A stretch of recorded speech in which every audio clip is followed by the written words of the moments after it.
We've talked a lot over the last week or two about accomplishment. We've talked a lot about how to set goals.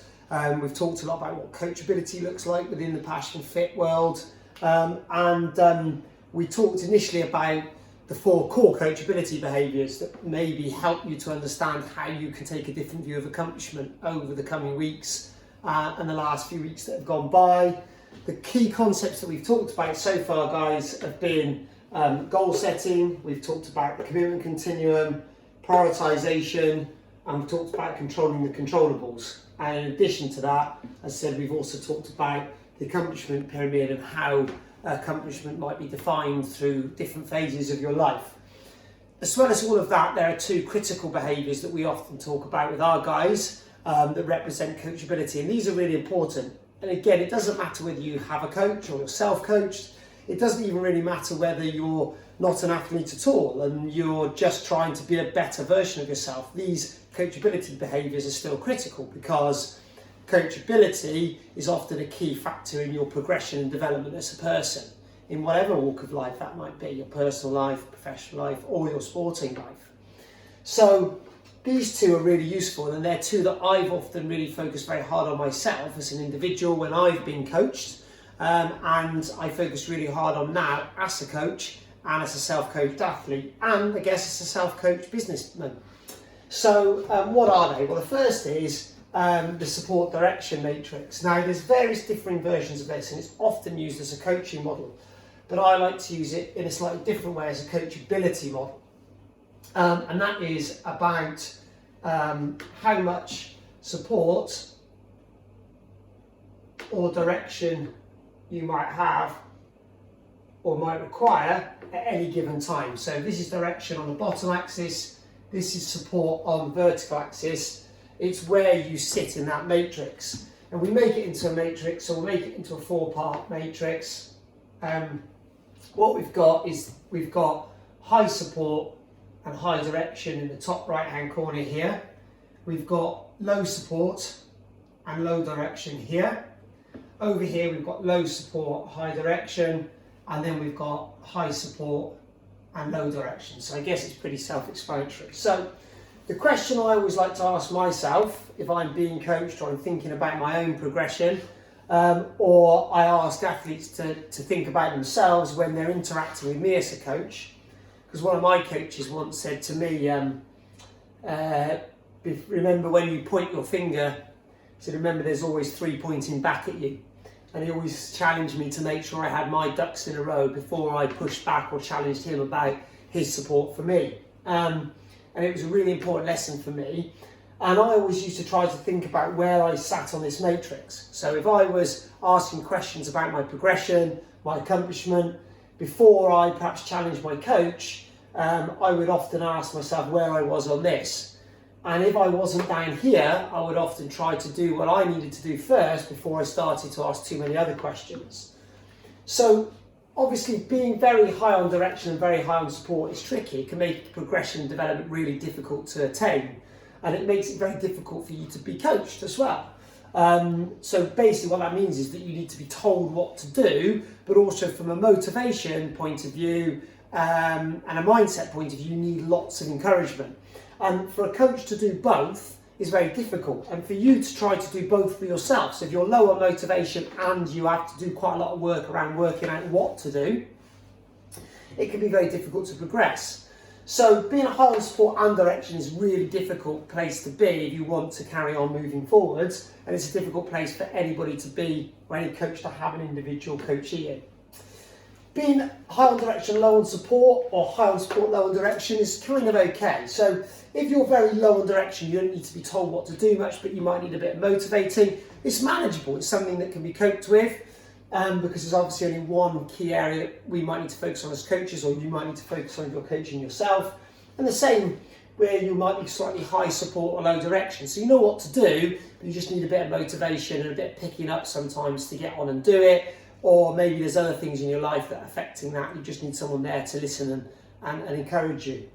Now, obviously, we might move around this matrix at different times because, of course, there's lots of things that go on in our life. So at the moment, people might be a bit higher on support sometimes because they they're facing a lot of unknowns and a lot of VUCA. We talked about that in one of our other videos. If someone's new to something, they might need a bit of direction, a bit more direction. They might be a lot higher on direction because they don't actually know stuff. They haven't got the knowledge. But ideally, guys, you always want to be thinking about how you can move yourself down this matrix towards this bottom left-hand corner. Now, it might be that over time, different things fall into different boxes. Obviously, that's the case. And with triathlon, which is the area that obviously we often specialise in, then you've got 3 different disciplines. So you might even be different places for different disciplines or different types of training. But the key really is to try to keep moving yourself down to this bottom left-hand box, and ideally down to this point here, which is where you're 0 direction and 0 support. Now, that's not realistically going to be the case ever, but that's the goal. That's perfection, I suppose. But being low on support and low on direction makes you highly coachable. And it also means that we can continue to look at new ways of developing you and progressing you further. Now, as a coach, and I guess as a leader of a community, I see there being another part to this matrix, which is the negative side of it. And when I say negative, I don't mean negative as in bad, I mean negative in the bottom left-hand side of the axis, negative part of the axis. This is where actually you're effectively, if you're this side of the 0 point, you're actually in a proactive and creative mindset and place. So you don't require directional support. In fact, more than that, you're actually developing new ways, new strategies, new way of directing people, new ways of doing things. And you're somebody that's so low on support for yourself that you're actually driving that support and motivation for others. You're actually somebody who's making others and inspiring others. So if you're a coach, or maybe a parent, or a teacher, or a leader within the business world, perhaps the place you need to be aiming for is this side of the 0 point. Are you someone who's thinking proactively, creatively, coming up with new ideas, forward thinking, particularly at this time when we're going to be heading into a new world?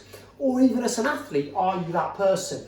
Are you the person that's going to your coach with an idea about what you could do going forwards? Are you the person going to your coach talking about how you're helping others and motivating those around you? And I tell you what, this time I haven't found a better way than feeling motivated internally than trying to help other people. So as a coach, I think it's really critical that you actually function down in this area here, because it's going to be, yes, of course, we all require some support and some direction at times, but our direction as coaches often needs to be something that we're proactive about. We're going and doing our own reading and research and hopefully innovating new ways of doing things too. So this is the support direction matrix, and in terms of a coachability perspective, very, very important indeed. So where are you on this? Something you should be constantly assessing. And if you're not down in this bottom left-hand box, what can you do to be there? How can you ask your coach for support to get there? Like I said, if you can get into this bottom box, that's the place you really want to be. If you're over here, what's causing it, etc., etc. Okay, so the support direction matrix. Now, the last thing, guys, I also want to just run through is transaction analysis. Now, this is something that's also really, really important because if you get this wrong, it can be very difficult for somebody to coach you too. So let's talk about what this looks like. So what you've basically got there, and again, there's lots of different models of this, but let's just try to keep it simple. Ideally, all interactions between 2 people, or even groups of people, but 2 people, want to be adult to adult. Interaction's always better if they're dealt with in an adult state. So our mindset, communication style is adult to adult. But it's not always possible. So there are 2 parent states that you can function in, and there are 2 child states that you can function in. In the child states, you would have either needy child, or you might have manipulative child. Oops.